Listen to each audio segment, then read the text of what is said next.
If there's one thing I know, it's that religious belief is complicated. Whereas my mother swears up and down that I was born a Christian and raised a Christian, when I think back as hard as I can't think of a single time in my life when I subscribed to Christian theology. Like the vast majority of black people living in the United States, I was raised in a Christian household. I grew up going to church each Sunday until I became around 11 because our family stopped going to church after my father passed.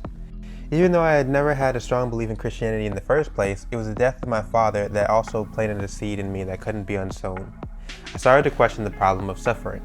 Those unfamiliar with the term are probably more familiar with the concept. If God is all good, all powerful, and all loving, why is there so much suffering in the world? Or in my case, it was why did an 11-year-old boy have to lose his father for the rest of his life? After 6 years of agnosticism and lack of importance of religion in my life, suddenly one day a spark was lit in me, a newfound interest in exploring religion. It was the book that was responsible for this spark, particularly a book called The Truth About the 5 Major Religions, given to me by my mother. This book gave me a rundown of the 5 major religions: Hinduism, Buddhism, Judaism, Christianity, and Islam. I had never known anything about any of the world religions outside of Christianity before, and so opening this book was like opening a treasure chest. It took me a while to finish, but I eventually filled it with markings and highlights after a couple of weeks. Written in the margins are questions like, if Gandhi didn't accept Jesus as his Lord and Savior before his death, does that really mean he'd spend an eternity in hell? It was hard questions like these that got at the core of Christian theology that continued my religious exploration. As I was reading the book, I started creating a list of religion-based questions and asked anyone I knew who could answer.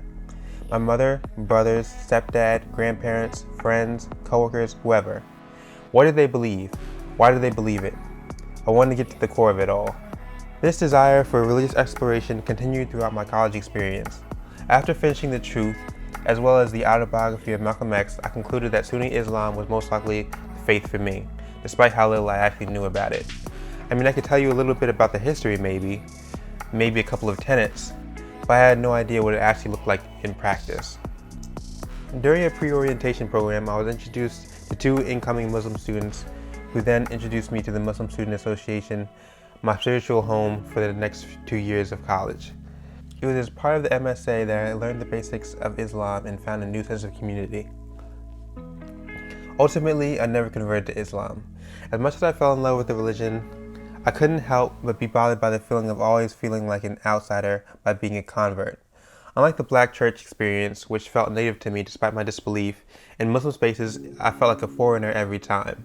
More substantial than this reason, however, was my difference in belief concerning homosexuality, sex before marriage, and marijuana, and I eventually decided that I didn't feel comfortable calling myself Muslim. Most importantly, I had to remember that I never wanted to follow beliefs according to a book rather than my own judgment.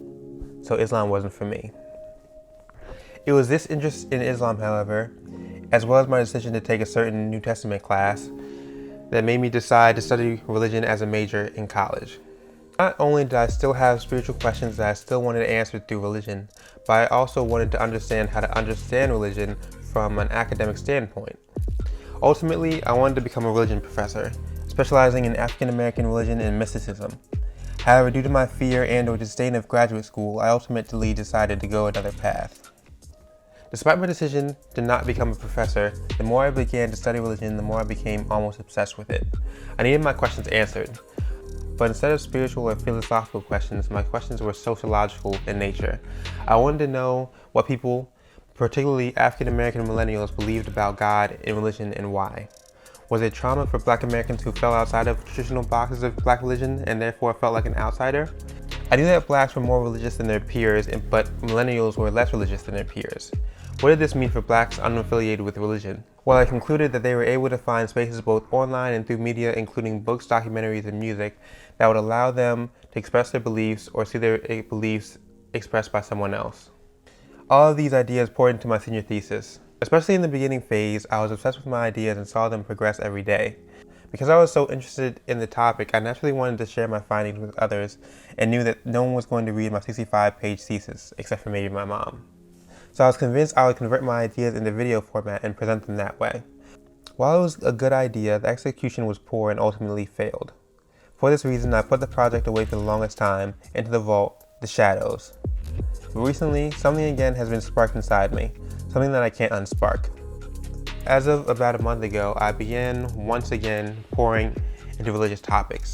After downloading multiple books on the major religions, I then moved/returned to mysticism and black religion. Naturally from there, I was returned to and intrigued by the ideas of my senior thesis. Was now the time to finally finish my video project? I think the answer is yes. But now as time goes by and the more I learn about black religion, the more I learn is out there to be explored. In addition to the questions answered by previous work, I want to explore 5 new questions. How do black Americans interact with media today in ways that affect their religion or spirituality? In what various ways do black Americans believe and express their beliefs? How do black Americans of various religious/spiritual backgrounds form community both on and offline?